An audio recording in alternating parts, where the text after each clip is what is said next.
Please help support the channel by visiting our Amazon store, affiliate link below. So speaking of the DC universe here, this is an interesting one because I have the app. I prepaid for the year, which gave me a total of 15 months for approximately $4.93 per month, which isn't bad. Actually, it's not bad, not a bad price for the time being. I've checked it out. I've checked out some of the stuff on there. It's fun going back and seeing that the Batman movies are on there and some of the animated stuff and Superman stuff and and checking that out. But really, why I got it was, okay, I really want, like, Batman Beyond all seasons. I want Batman the animated series all seasons, and I do want the animated movies because I've missed a lot of those. So that's one of the reasons why I got it. But I got it also for the original content because the original content's going to be interesting. And I think that good or bad, it's going to be interesting. It's the point I want to make. But apparently, pre-order sales or pre-orders for DC Universe have not been very high because, well, what we're seeing here is Netflix to carry Titans internationally. Very similar to how Netflix handled things with Star Trek Discovery Season 1.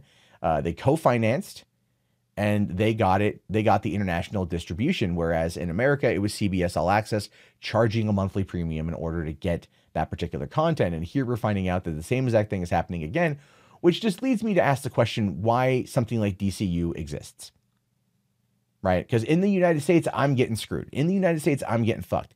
Outside of the United States, whatever your monthly subscription is, you get Star Trek Discovery and you get something like this, and that is just crappy. Now, it says here, while the first live-action show of the DC Universe streaming service has a ways to go to climb out of the PR hole it created by its first profanity-spiked trailer, there's a good news for those outside the US who want to watch it. Netflix will be carrying the show in the UK and elsewhere around the world. And again, I've paid the money for it, so I get it regardless. But what the hell? Again, what the hell? You're trying to build this streaming platform and get away from the competition, but you're teaming up with the competition. And the only reason why they're doing it, the only reason why they're doing it is just because they get, it's a built-in market and they don't have to then separate and differentiate. They want to do that here in the States and hopefully expand it out. But if they're working with Netflix internationally, then people can just download the episode online. They're just going to be able to pirate it, find streams. It's not going to drive them to getting it here in the US. Now it says here, which means you won't have to pay for DC Universe to see the show, but you have to be a Netflix user. 100 million of those, right? Actually, 50 million Netflix users in the United States. So 50 million outside of the United States that will get access to DC Universe. Let's see. The show follows the exploits of everybody and whatnot. And it drops on October 12th. So just a couple days, with episodes releasing once a week in a run of 11 for the first season.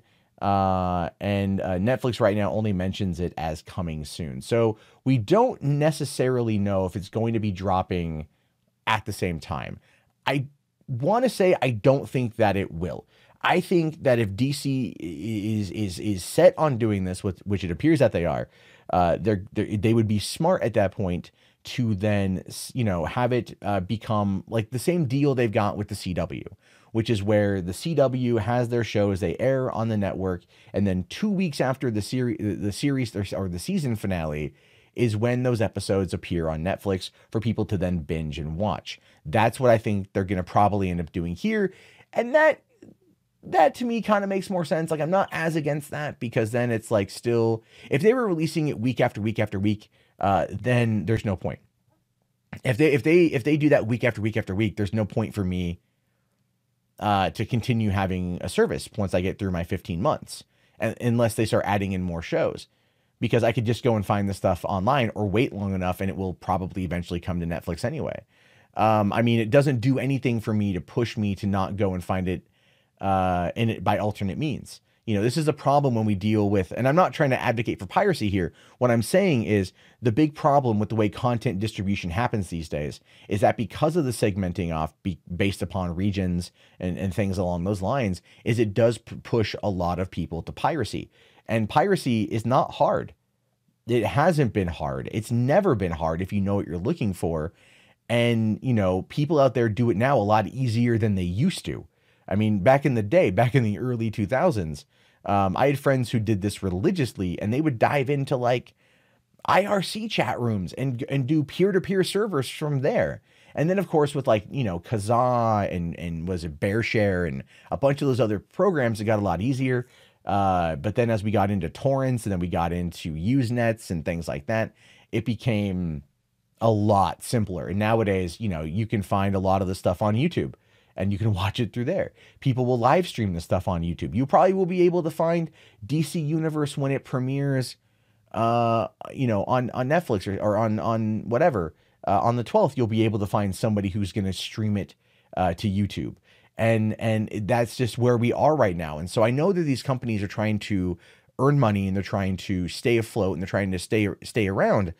But the further they get away from where everyone is going, and by separating stuff, then it becomes a problem. Now, look, I mean, I'm complaining about that. And I understand while looking at the article here that Netflix is going to be handling it internationally. And so the rest of the world will be getting it all on one service, whereas the United States, we get screwed.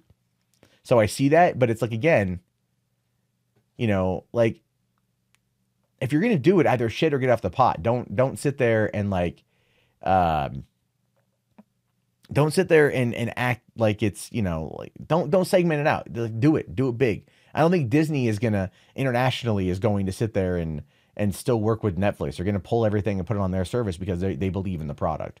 I just don't think at this point DC fully believes in DC Universe just yet. I hope they do because I do support the idea of the service. I just have so much trouble with where things are going right now with it. That news right there kind of bothers me is all I really want to say about it.